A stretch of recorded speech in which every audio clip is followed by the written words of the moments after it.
Hello, good morning, aspirants. I'm your mentor, and my name is Rahul Kumar.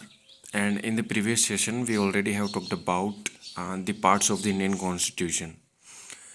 And in today's session, we have to talk about the important articles related to our Constitution.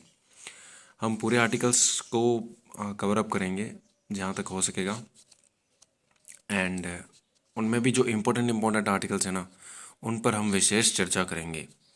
तो आइए further बिना किसी देरी के हम इस session को शुरू करते हैं। ऑलराइट, तो कल हमने संविधान के जो पार्ट्स हैं यानी कि जो 22 भाग हैं वो देख लिया था। And in today session we हम बात करने वाले हैं इन भागों में जो आर्टिकल्स हैं उनके बारे में। तो अपना पार्ट 1 क्या था?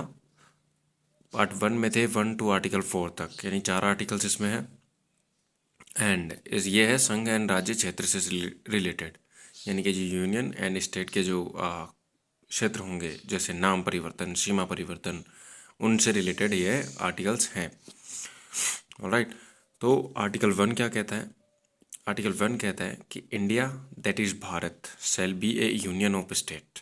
इसमें 2 नामों का प्रावधान है। देखिए, इंडिया जो कि भारत है वो राज्यों का संघ होगा, शैल बी होगा ए यूनियन ऑफ स्टेट्स, यानी कि राज्यों का यूनियन होगा, संघ होगा।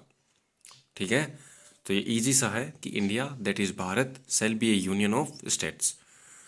आर्टिकल नंबर 2 इज नए राज्य का प्रवेश, यानी कि admission of the new states. जैसे 36 कॉन्स्टिट्यूशन अमेंडमेंट 1975 इंदिरा गांधी के टाइम पे हुआ और हमने सिक्किम को अपना जो है वो अपना जो 18वां राज्य है, शायद से मैं एग्जैक्ट नंबर नहीं याद कर पा रहा हूँ, उसके लिए माफ़ कीजिएगा। पर इस अमेंडमेंट एक्ट के माध्यम से सिक्किम को हमने अपने भारत में जोड़ा।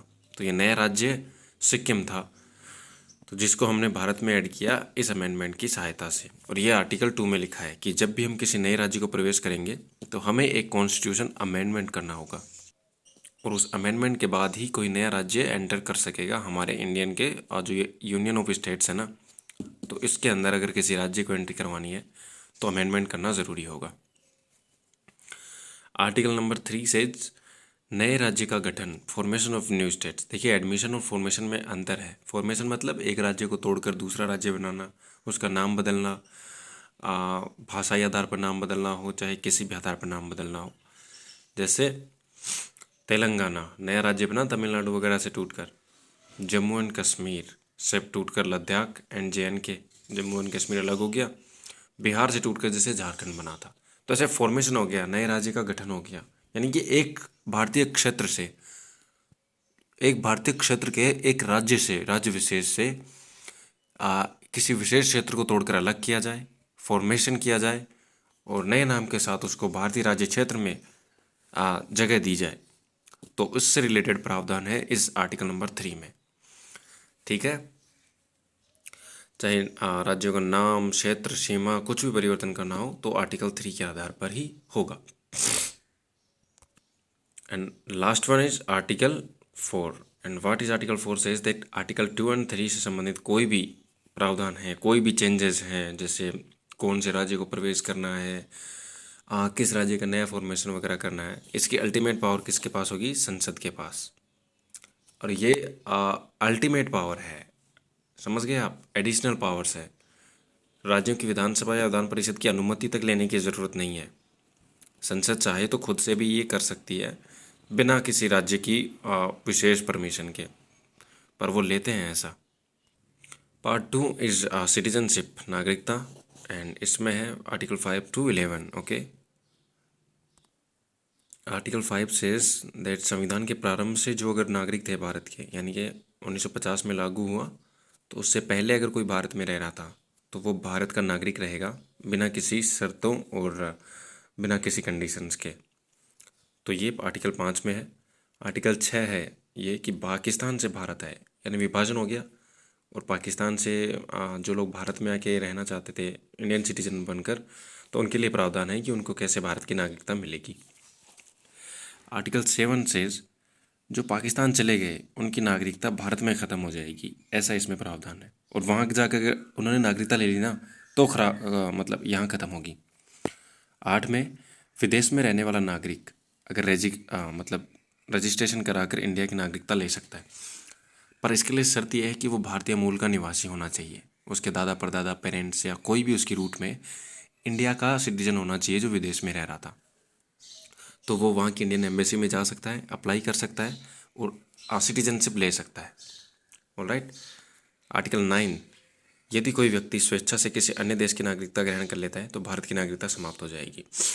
यानी उदाहरण के तौर पर आप ये मान लीजिए कि कोई अमेरिका गया, वहाँ जाके उसने नागरिकता ले ली, तो जैसे ही उसने रजिस्ट्रेशन किया और उसकी सिटीजनशिप मिली उसको यूएसए की, तो भारत की नागरिकता समाप्त हो जाएगी। यानी भारत के संविधान में यह प्रावधान है कि एक व्यक्ति 2 या अधिक देशों की नागरिकता नहीं ले सकता। And next one is article 10 says जो भारत के नागरिक हैं वे रहेंगे जब तक संसद कोई नया सिटीजन लॉ ना बनाए। मतलब हमारी नागरिकता निरंतर रहेगी, इसमें नागरिकता की निरंतरता ही है। मान लीजिए अगर संसद कोई नया ही कानून बना देती है सिटीजनशिप को लेकर, तब पूरे भारत की नागरिकता, पूरे भारत के व्यक्तियों की नागरिकता पर विशेष प्रभाव पड़ सकता है ऐसी सिचुएशंस में। लेकिन पार्लियामेंट ऐसा कभी करेगी नहीं, पर चाहे तो कर सकती है क्योंकि उसके पास अल्टीमेटम है, अधिकार है अंततः। एंड 11वां है नागरिकता संबंधित कानून और शक्ति। ये देखिए लास्ट तक में जो अल्टीमेट डिसीजन है वो पार्लियामेंट का ही होगा सिटीजनशिप को लेकर। चाहे कोई भी कानून हो, किसी भी प्रकार की पावर हो, तो वो कहीं ना कहीं पार्लियामेंट ही कंट्रोल करेगी उसको एट दी एंड। चाहे कोई नया लॉ लेकर आना हो कि कौन व्यक्ति भारत का नागरिक रहेगा, कौन नहीं रहेगा, या तो ऐसा भी हो सकता है कि नया कानून बना सकती है। जैसे सिटीजनशिप लॉ में ऐसा भी हो सकता है जैसे कोई बांग्लादेश से आ गए और सरकार प्रावधान कर दी कि 2 साल अगर भारत में रहोगे तो आपको नागरिकता मिल जाएगी, तो ये नया सिटीजनशिप लॉ हो जाएगा। तो ये पावर है पार्लियामेंट के पास। तो आज हमने 2 पार्ट देख लिए कॉन्स्टिट्यूशन के। कल हम फंडामेंटल राइट्स देखेंगे और फंडामेंटल ड्यूटीज़ भी देखेंगे, डीपीएसपी भी देख लेंगे, एंड फिर हम यूनियन और जो स्टेट है वो स्टार्ट करेंगे। ऑल राइट गाइज, तो खुश रहिए और इन्जॉय कीजिए इस सीरीज़ को।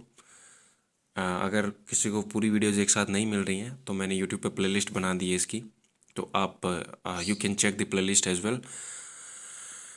आप प्लेलिस्ट में जाएंगे तो स्टार्टिंग से लेकर अब तक की इस सीरीज़ में जितनी भी वीडियोज़ अपलोड हुई हैं वो आपको क्रम वाइज मिल जाएंगी और आपको ढूंढने की ज़रूरत नहीं पड़ेगी अगर कोई नोट्स मेकिंग वगैरह कर रहा है तो। आज के सेशन को इसी के साथ हम यहीं तक रखते हैं। Thank you very much.